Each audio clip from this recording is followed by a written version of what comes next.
Hello and welcome to this week's edition of Uncontested Investing. I'm your host, Nate Zielinski, joined today by Suzanne Andreessen, our co-host as always. And we just had a great stint at the National Rental Home Council. We have some great guests coming, some great episodes. We can't wait for you guys to see them. But today you're stuck with me and Suzanne. Last week we had a great conversation with Richard Ross about property types and niches. So we're going to dive into a few different topics surrounding that bigger theme. And today we're getting started with scaling with short-term rentals, Suzanne. It's a great topic. Traditionally you think of a single family rental as either a scattered site or a neighborhood. But the smaller investors can enter this market in so many different levels, and short-term rentals is one way to get there. Yep.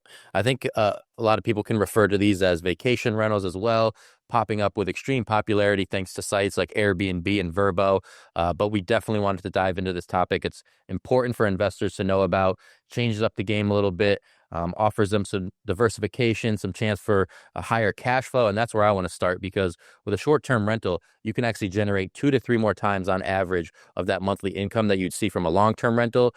Things like, vacation destinations, high demand for a certain area. There's even things such as, rural hotspots or nature-centric locations that people really flock to. So if you can secure some of these short-term rentals in that area, you're really setting yourself up for success. Well, you've got ebbs and flows of income too. So, at a peak like July 4th, the week of July 4th or Labor Day, all those, specific holidays, you can certainly increase the rental income. But I think a short-term rental allows you to also weather the vacancy or the lower off-season rates. And it's a great way to, for people to test markets. If you want to go in and see how a market's performing, a short-term rental will certainly give you a way to do that. Yep. And I think with going with the location flexibility, right, you're not tied to one cash flowing metro. You're not tied to that competition. So a lot of people get caught up in thinking, okay, this is where the investor traffic is heading towards. I've got to figure out a way to get into that market. But rather, there's so many different areas and niche markets across the country where the short-term rental can play and be extremely successful. So yes, the investor does have to do a little bit of research, but they can stay out of those competitive markets. You're talking about the New Yorks, the Miamis, the LAs, Chicagos. I mean, the list goes on. And you're standing in a long line of investors that want to get involved in those markets, whereas you can just throw a pin across the country and it could be a vacation destination that you want to get involved in. Sure. I mean, and there's even, think of sports events. Yep. You've got, there's NASCAR, there's football, there's all kinds of areas of the country that certainly during a Super Bowl can get a significantly higher rate for those perspectives. So it's a way for to really go outside like the major metros, New York City or those areas. And sometimes New York City has it's a difficult way to get people out. Litigious states, you can't actually vacate that home as easily as possible. So I think a short-term rental in some of these markets is a nice switch. Yeah. And just like off the top of my head, I'm thinking Wyoming, maybe even Buffalo, New York, even up near you in Maine. You're like, why would I want an investment property there? But then you start thinking you have Yellowstone National Park, you have Niagara Falls, you have Acadia in Maine. So there's a lot of different options, and you're thinking about these markets, and they're usually lower on the list. But if you look at it through the lens of a short-term rental, they become extremely popular and viable options for investors. So Maine's, we talk about Maine, not because I live there, although it is my home. That's two different markets. First of all, our tagline on the license plate is vacation land. Yep. And a significant amount of our state's income is from tourism. And there's two different markets for that. I'll say from May to October, we'll get your traditional vacationer. And so you'll have the people that want to come to the beach, want to go to an Acadia National Park. That is where the first sunrise comes in this country, by the way. Yeah. And so it's a way for for people to visit those locations. And then, you transition after Labor Day, the kids go back to school, and then you go into fall foliage. And not all the, California doesn't have the foliage that we have. So you see a different group of people visiting. But then, which I was completely unaware of, there's a whole nother niche market in Maine, and that's snowmobiling. I've never been on a snowmobile, but there's a significant amount of snowmobile trails all over that. Yeah. And so you could get a couple of little, I'll say, vacation, short-term rental hubs, little cabins along those routes that people, if it's, and I don't even know what you traditionally ride for a day, if it's 25 miles or whatever, but you have these things that are set up where you've got a nice, wood burning stove, and you just, when the winter's over and that's done, you shut it off. But that's in different markets. You're not at the beach for the summer, but you're inland for that strategy. So it's a way, and that, certainly will work in Wyoming, where people want to go out and travel out there. There's different, it's seasonal components in the same location. Yep. And I think it takes a little bit of stress off of the investor as well. There is a certain experience that they want their guests to have, but when you're thinking about a 30-year long-term rental or a traditional property like that, I think the investor really wants to make that property popular and set it up for the long term. Whereas on the short-term rental side, you're really just setting up the property for a week or so. You maybe have a cleaning crew come in when one of your reservations leaves. So I think from that standpoint, it's a lot less invasive on an investor's time in terms of that property manager role. Well, and you decide how involved you want to be. Mm-hmm. It's probably it's probably 10% ish, give or take, to have a cleaning crew come in and clean a house between each rentals. Do you want to take that on yourself, or do you want to hire out? Yep. And if you have one house, maybe you do it on your own. But if you have 4 or 5, you probably want to have a group that just takes care of it for you, and is trustworthy, because you want to make sure that when the next tenant comes in, that it's clean and ready and safe, and what they want to see. So it gives you, you decide your level of commitment from that perspective. Yep. So we're off to a great start diving into scaling with short-term rentals. We'll be right back after a message from our sponsors. We're going to dive a little bit deeper into some of the things that Richard Ross discussed in last week's episode. We'll talk about the guest experience and how that can play into improving your short-term rental. We'll be right back after this. RCN Capital offers flexible loan programs designed to help wholesale partners close their clients' deals faster. From fix and flip properties to long-term rentals, new construction, and multifamily investments, we provide your clients with the funding solutions they need. With competitive terms and a quick approval process, we make it easy to focus on growing your business while we handle the financing. Learn more or apply today. Click the link in our bio or email info@rcncapital.com. Let RCN Capital help take your wholesale deals to the next level. Welcome back from our break. Right now, we're going to head into the guest experience and how to get more cash flow. We had a great conversation with Richard Ross last week, and he shared some very unique strategies that he does. Now, he's not necessarily in the short-term rental, but I think a lot of that information will flow through to the guest experience, whether it's someone who's been there for 3 or 4 years or someone who's just coming in for a week or two.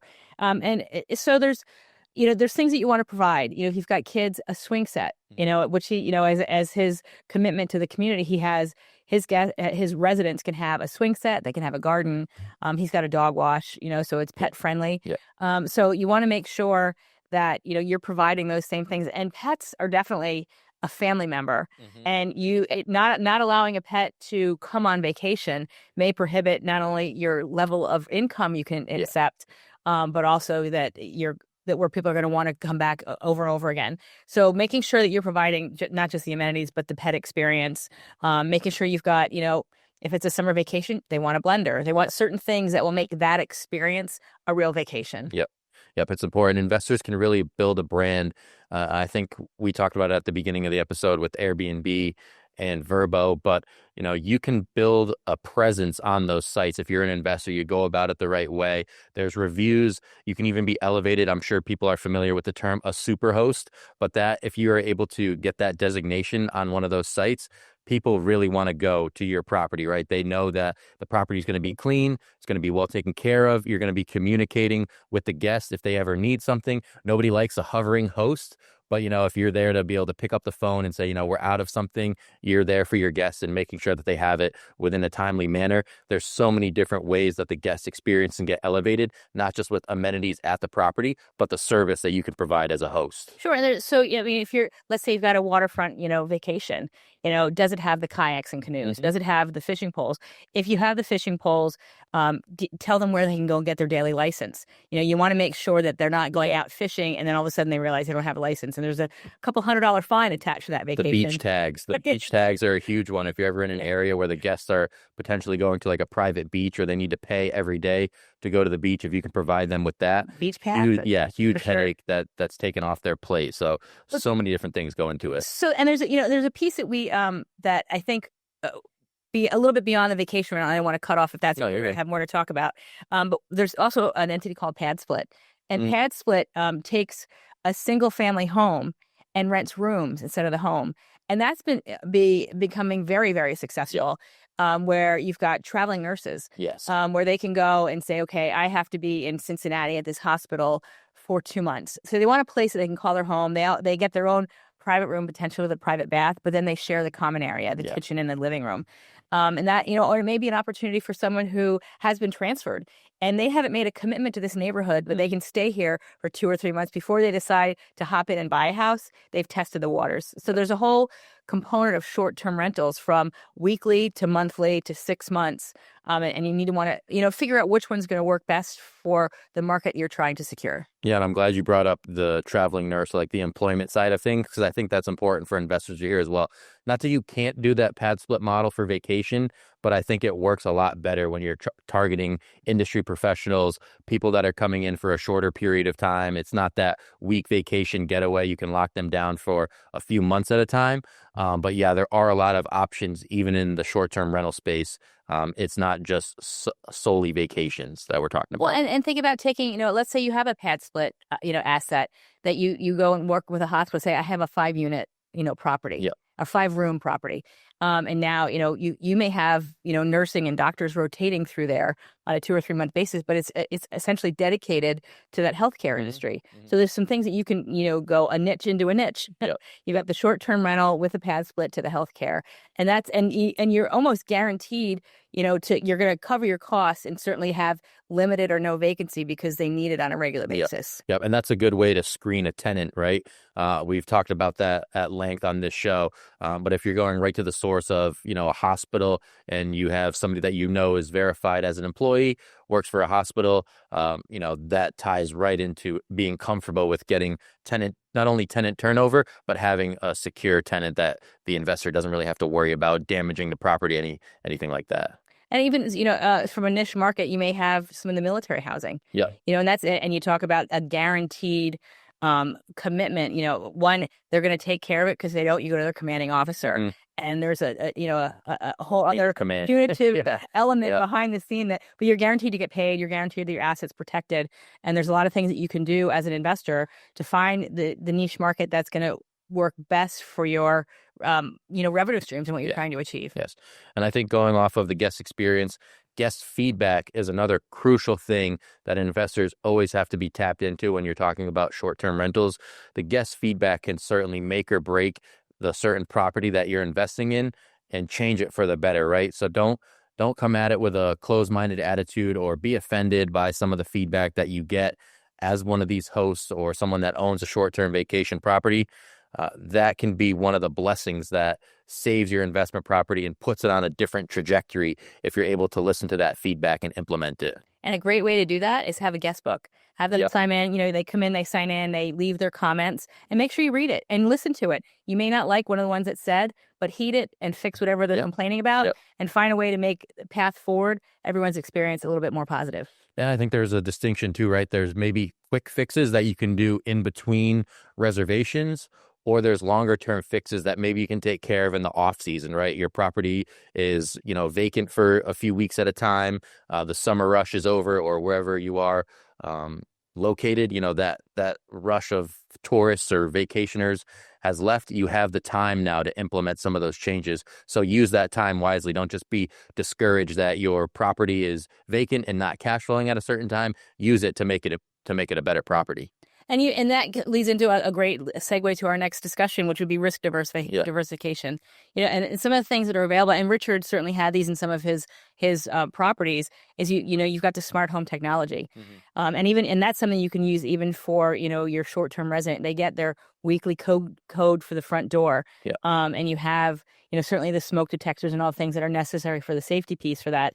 But there's things that you can implement and Richard did this even with his neighborhood where when he would rent to some of his residents, the first responders were a soft spot for him, and he actually gave him a little bit of break on which you could choose to do as well, even on a vacation, a first responder. But he had an idea where he would let the police officer park his car in the driveway, and that in itself was a deterrent for any mischief that would happen. So there's a lot of opportunity to use, think outside the box.